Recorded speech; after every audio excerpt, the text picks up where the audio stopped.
दोस्तों नमस्कार, मैं सत्यनारायण सिंह अपनी पाठशाला में आप सभी का हार्दिक स्वागत एवं अभिनंदन करता हूं। दोस्तों, हिंदी व्याकरण के अंतर्गत हम समास पढ़ रहे थे। इसके 2 वीडियो हम देख चुके हैं, जिसमें आप समास, उनकी परिभाषा, उदाहरण, उसके भेद और विग्रह के आधार पर जो समास में अंतर है उसके बारे में हमने जाना है। आज हम समास से संबंधित 50 वस्तुनिष्ठ प्रश्न जो है बहुविकल्पीय आधार पे हम आपके पास लेके सम्मुख उपस्थित हुए हैं और हमारा सीधा प्रयास है कि आप ज़्यादा से ज़्यादा प्रश्न हल करेंगे तो समास आपके दिमाग में स्पष्ट हो जाएगा। इसके पहले कि हम समास के प्रश्नों को हल करें, आइए हम देखते हैं कि समास को एक थोड़ा सा रिकॉल कर लेते हैं, एक रिकैप देख लेते हैं समास क्या है। तो 2 या 2 से अधिक पदों के योग से नए पद बनने की प्रक्रिया को हम समास कहते हैं और जो नया पद बनता है उसे हम समस्त पद कहते हैं। आप जानते हैं कि 2 पदों के योग से नया पद बनता है, तो जो 2 पद होते हैं उसमें पहले पद को पूर्व पद और दूसरे पद को उत्तर पद कहते हैं। समास के 6 भेद होते हैं: अव्ययी भाव समास, तत्पुरुष समास, कर्मधारय समास, द्विगु समास, द्वंद्व समास और बहुब्रीहि समास। और पदों की प्रधानता के आधार पर देखें तो समास 4 प्रकार के होते हैं। पहला पद प्रधान है तो अव्ययी भाव समास है, दूसरा पद प्रधान है तो तत्पुरुष होगा या द्विगु होगा या कर्मधारय होगा, और अगर दोनों पद प्रधान हैं तो वो द्वंद्व समास होगा, और अगर दोनों में से कोई भी पद प्रधान नहीं होगा तो बल्कि एक अन्य पद की ओर इशारा करेगा तो वो बहुब्रीहि समास होगा। अव्ययी भाव समास क्या है कि वह समास जिसका पहला पद प्रधान हो और अव्यय हो और समस्त पद क्रिया विशेषण अव्यय का कार्य करे तो वहाँ पे अव्ययी भाव समास कहते हैं। इसका पहला पद वो दूसरे पद की तुलना में छोटा होता है, लघु होता है, उसमें बे, भर, यथा, आ ये सारे शब्द होते हैं, तो आप जान जाते हैं कि अव्ययी भाव समास है। तत्पुरुष समास की पहचान ये है कि जब आप उसका विग्रह कहते हैं तो दूसरे से लेकर के सप्तमी तक की विभक्ति होती है, तो वहाँ पे क्या होगा, ये तत्पुरुष समास होता है। जहाँ तक द्वंद्व समास की बात करते हैं तो द्वंद्व समास में दोनों पद प्रधान होंगे, बीच में योजक चिन्ह लगा होगा। और अगर हम कर्मधारय समास की बात करें तो कर्मधारय समास में क्या होगा कि 2 पदों के बीच में, यानी प्रथम पद और उत्तर पद के बीच में विशेषण विशेष या उपमेय उपमान संबंध होता है। एक पद दूसरे की विशेषता बताता है या उपमेय उपमान का संबंध होता है। तो उपमेय क्या है, जो वस्तु प्रस्तुत है आपके सामने है, जिससे आप किसी वस्तु की तुलना कर रहे हैं, वो उपमेय है। और उपमान क्या है, वह प्रसिद्ध वस्तु या व्यक्ति है जो आपके सामने उपस्थित नहीं है लेकिन जिससे तुलना हो रही है, उसे हम उपमान कहते हैं। आगे देखते हैं द्विगु समास, जिस समास का पहला पद संख्यावाचक विशेषण हो, यानी ऐसी संख्या के रूप में हो और विशेषता बता रहा हो, तो वहाँ पे क्या होगा, द्विगु समास होता है। बहुब्रीहि समास क्या है, बहुब्रीहि समास वह समास जिसमें दोनों पदों में कोई भी पद प्रधान नहीं होता बल्कि एक अन्य पद की ओर इशारा करता है, कोई तीसरा पद प्रधान होता है, तो वहाँ पे क्या होता है, अव्ययी भाव समास होता है, बहुब्रीहि समास होता है। हमने इसका उदाहरण अभी नहीं बताया क्योंकि आने वाले समय में अभी आपको उदाहरण बहुत सारे मिलेंगे। आइए शुरू करते हैं। पहला प्रश्न आपकी स्क्रीन पे यह है, देशांतर में कौन सा समास है, द्वंद्व है, तत्पुरुष है, बहुब्रीहि है, द्विगु है। तो देशांतर यानी देशों का अंतर, तो यहाँ पे आप विग्रह कर रहे हैं तो विभक्ति आ रही है, तो कैसा हुआ समास हुआ, तत्पुरुष समास हुआ। दशानन में कौन सा समास है, तत्पुरुष है, कर्मधारय है, बहुब्रीहि है, द्विगु है। तो 10 है आनंद जिसके, अर्थात कौन, रावण। तो ये दोनों मिलके तीसरे पद की ओर, तीसरे शब्द की ओर जो है इशारा कर रहे हैं, तो क्या हुआ, बहुब्रीहि समास हुआ। चौराहा, 4 राहों का समाहार, कर्मधारय है, द्वंद्व है, द्विगु है, अव्ययी भाव है। तो आपको पता है चौराहा पहला शब्द क्या है, संख्यावाचक, इसलिए क्या है, द्विगु समास है। तिरंगा, द्वंद्व है, द्विगु है, अव्ययी भाव है, तत्पुरुष है, तो आप जानते हैं पहला शब्द संख्यावाचक है, इसलिए क्या होगा, द्विगु समास होगा। तो मुझे लगता है ये समझ में आ रहा होगा आपके कि पहला पद संख्यावाचक है तो द्विगु समास है। आगे देखिए, देव जो महान है, यह किस समास का उदाहरण है, तो आप देख रहे हैं ऑप्शन है कर्मधारय, बहुब्रीहि, तत्पुरुष, अव्ययी भाव। तो आप देख रहे हैं कि एक पद दूसरे की विशेषता बता रहा है, तो ये क्या हुआ, कर्मधारय हुआ। घुड़दौड़ का समास विग्रह बताइए, घोड़े जैसी तेज दौड़, घोड़े की दौड़, दौड़ने वाला घोड़ा, घोड़ा और दौड़। तो घुड़दौड़, घोड़े की दौड़, तो तत्पुरुष समास है, अब विग्रह होगा घोड़े की दौड़। राजपुत्र में कौन सा समास है, तत्पुरुष है, द्विगु है, द्वंद्व है, कर्मधारय है। राजपुत्र यानी राजा का पुत्र, राजा का पुत्र है तो क्या हुआ, तत्पुरुष समास हुआ। और जिस समास का पूर्व पद यानी पहला पद प्रधान हो उसे कौन सा समास कहते हैं, तो संबंध तत्पुरुष कर्मधारय अव्ययी भाव द्वंद्व। तो जिस समास का पहला पद प्रधान हो अव्ययी भाव समास, दूसरा प्रधान हो तो तत्पुरुष या द्विगु या कर्मधारय, और दोनों में से कोई पद प्रधान नहीं हो तो बहुब्रीहि, और दोनों पद प्रधान हो तो द्वंद्व। योगदान में कौन सा समास है, बहुब्रीहि है, अव्ययी भाव है, तत्पुरुष है, कर्मधारय है, तो दान का योग या योग का दान तत्पुरुष समास होगा। विभक्ति आ रही है। तत्पुरुष समास के कितने भेद होते हैं, 4, 10, 8, 6। तो आपको पता है द्वितीय से सप्तमी तक की विभक्ति होती है, तो तत्पुरुष समास में कितने भेद होते हैं, 6। द्वितीय से सप्तमी तक आप जोड़ेंगे तो 6 समास आएंगे, 6 भेद आएंगे। समास के कितने भेद होते हैं, 3, 9, 6, 8। आप पहले पढ़ चुके हैं समास के 6 भेद होते हैं, लेकिन पदों की प्रधानता के आधार पर पूछेगा तो 4 भेद होते हैं। अगोचर में कौन सा समास है, अव्ययी भाव है, तत्पुरुष है, नय है, कर्मधारय है। तत्पुरुष समास पढ़ाते समय हमने आपको पढ़ाया था कि जब किसी समास के पहले पद में आ अथवा अन नकारात्मक भाव लिए हुए आए तो वहाँ पे क्या कहेंगे, वहाँ नय तत्पुरुष होगा। तो अगोचर माने न गोचर, तो ये क्या हुआ, नय तत्पुरुष हुआ।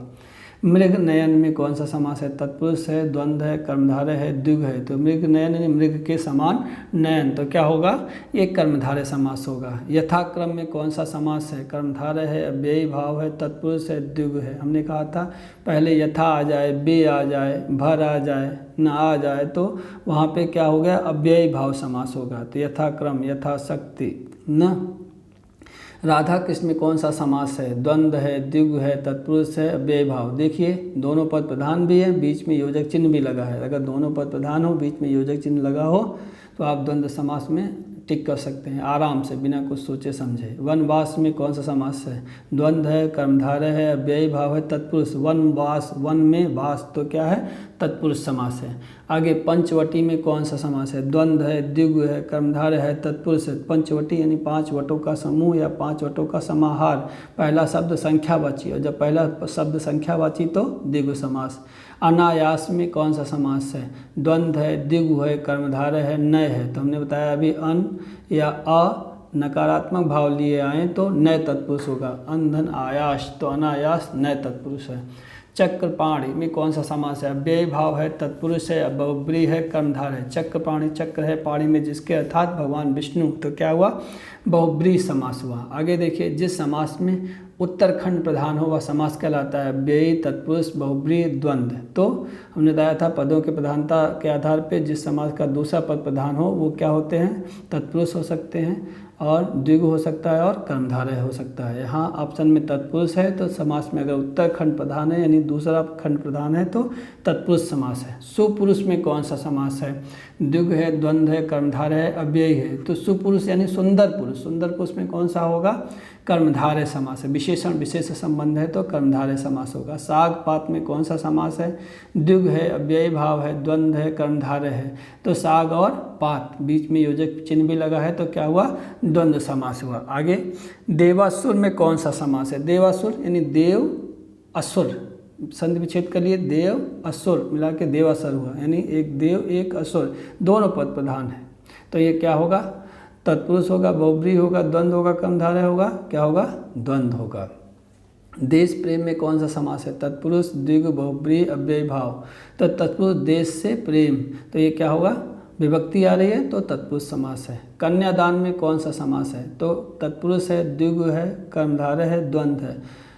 तत्पुरुष है, द्विगु है, कर्मधारय है, द्वंद्व है। बताइए कन्यादान में कौन है, कन्या का दान, कन्या का दान यानी तत्पुरुष समास। चवन्नी में कौन सा समास है, 4 आना यानी द्विगु, द्वंद्व, अव्ययी भाव, तत्पुरुष। तो पहला शब्द क्या है, संख्यावाचक है, इसलिए क्या हुआ, ये द्विगु समास हुआ। आगे देखिए, वज्रायुध में कौन सा समास है, द्विगु है, द्वंद्व है, कर्मधारय है, बहुब्रीहि है। तो वज्रायुध, वज्र है आयुध जिसका, अर्थात कौन, इंद्र। तो वहाँ पे क्या हुआ, बहुब्रीहि समास होगा, क्योंकि तीसरे पद की ओर ये इशारा हो रहा है। आगे जिस समास में दोनों खंड प्रधान हो वह समास क्या कहलाता है, अभी हम बता चुके हैं कि जिस समास में दोनों खंड प्रधान हो वहाँ पे बहुब्रीहि होगा, अव्ययी भाव होगा, द्वंद्व होगा, तत्पुरुष होगा, क्या होगा, द्वंद्व होगा। जिस समास में दोनों खंड प्रधान हो वहाँ पे द्वंद्व समास हो। भेगा करते हैं, या, एवं, और आता है, बीच में अक्सर योजक चिन्ह लगा रहता है। घनश्याम में कौन सा समास है? द्वंद्व है, अव्ययी भाव है, बहुब्रीहि है, कर्मधारय है। घनश्याम, घन के समान श्याम है जो, अर्थात कौन? कृष्ण। तो यहाँ पे तीसरे पद की ओर इशारा हो रहा है, तो क्या होगा? ये बहुब्रीहि समास होगा। और जिस समास में दोनों खंड अप्रधान हो वह समास कहलाता है द्वंद्व, बहुब्रीहि, अव्ययी, तत्पुरुष। तो जिस समास में दोनों खंड अप्रधान हो, मतलब किसी तीसरे पद की ओर इशारा करते हो, तो वहाँ पे क्या होगा? बहुब्रीहि समास होगा। आगे देखते हैं, दही बड़ा में कौन सा समास है? ये बहुत इंपॉर्टेंट है, अक्सर पूछा जाता है। तो इसका विग्रह होगा दही में डूबा हुआ बड़ा। तो ये क्या होगा? मध्य पद लोपी क्या होगा? कर्मधारय होगा। न द्वंद्व होगा, द्वंद्व में दो होने चाहिए, न बीच में वो होना चाहिए, द्विगु भी नहीं है, संख्या भी नहीं है, तत्पुरुष भी नहीं है, ठीक है। तो मध्य पद लोपी क्या होगा? कर्मधारय समास होगा। तो ध्यान से देखिएगा, दही बड़ा क्या है? कर्मधारय समास है। नरों में उत्तम, ये संबंध तत्पुरुष है ना, और संबंध कह रहा हूँ, संप्रदान कर्मधारय है, द्वितीया है, तृतीय तत्पुरुष है। तो ये क्या है? अधिकरण में पर, नरों में उत्तम, नरों में उत्तम, जहाँ में चिन्ह है अधिकरण में पर ना, तो अधिकरण तत्पुरुष है। चिड़ी मार में कौन सा समास है? बहुब्रीहि है, कर्मधारय है, द्वितीय तत्पुरुष है, अव्ययी भाव है। चिड़ी को मारने वाला कर्म तत्पुरुष है, को आया तो कर्म यानी द्वितीय तत्पुरुष है। त्रिलोचन में कौन सा समास है? बहुब्रीहि है, तत्पुरुष है, द्वंद्व है, अव्ययी। त्रिलोचन, तीन है लोचन जिसके, अर्थात कौन? भगवान शंकर। तो क्या होगा? बहुब्रीहि समास होगा। मृगेंद्र में कौन सा समास है? अव्ययी भाव है, तत्पुरुष है, द्वंद्व है, बहुब्रीहि। तो मृगेंद्र भी क्या है? बहुब्रीहि समास है। प्रधानमंत्री में कौन सा समास है? अव्ययी भाव है, बहुब्रीहि है, तत्पुरुष है, द्वंद्व है। तो प्रधानमंत्री, प्रधान है जो मंत्री, तो ये क्या होगा? एक व्यक्ति विशेष होगा, तो बहुब्रीहि समास होगा। मृत्युंजय में कौन सा समास है? तत्पुरुष है, बहुब्रीहि है, अव्ययी है, द्वंद्व। जो मृत्युंजय, मृत्यु को जीत लिया है जिसने, या मृत्यु को जीत लिया है जो, तो ये क्या होगा? ये बहुब्रीहि समास होगा, क्योंकि तीसरे पद की ओर इशारा हो रहा है। नवरात्र में कौन सा समास है? नवरात्रों का समूह, नवरात्रों का समाहार। तत्पुरुष है, द्विगु है, कर्मधारय है, बहुब्रीहि है। तो पहला पद क्या है? संख्यावाची है, इसलिए क्या है? द्विगु समास है। सप्त सिंधु में कौन सा समास है? सप्त सिंधु, 7 सिंधुओं का समाहार। तो पहला पद संख्यावाची है, तो द्विगु होगा, तत्पुरुष होगा, कर्मधारय होगा, बहुब्रीहि होगा, क्या होगा? ये द्विगु होगा। आगे देखिएगा, पंचमढ़ी में कौन सा समास है? बहुब्रीहि है, कर्मधारय है, द्विगु है, तत्पुरुष। 5 मणों का समाहार। तो क्या है? पहला पद संख्यावाची है, तो इसलिए क्या होगा? द्विगु समास होगा। चंद्रमुख में कौन सा समास होगा? द्विगु, तत्पुरुष, कर्मधारय, बहुब्रीहि। चंद्रमा के समान मुख, तो ये क्या है? उपमेय उपमान संबंध आ रहा है, तो कर्मधारय समास होगा। कनक लता में कौन सा समास है? तो कनक लता, द्विगु है, कर्मधारय है, बहुब्रीहि है, तत्पुरुष। यहाँ भी उपमेय उपमान संबंध है, तो कर्मधारय समास होगा। इसी तरह देहलता भी है। देहलता में कौन सा समास है? तत्पुरुष है, बहुब्रीहि है, द्विगु है, कर्मधारय, तो देहलता यानी कर्मधारय समास होगा, उपमेय उपमान संबंध है।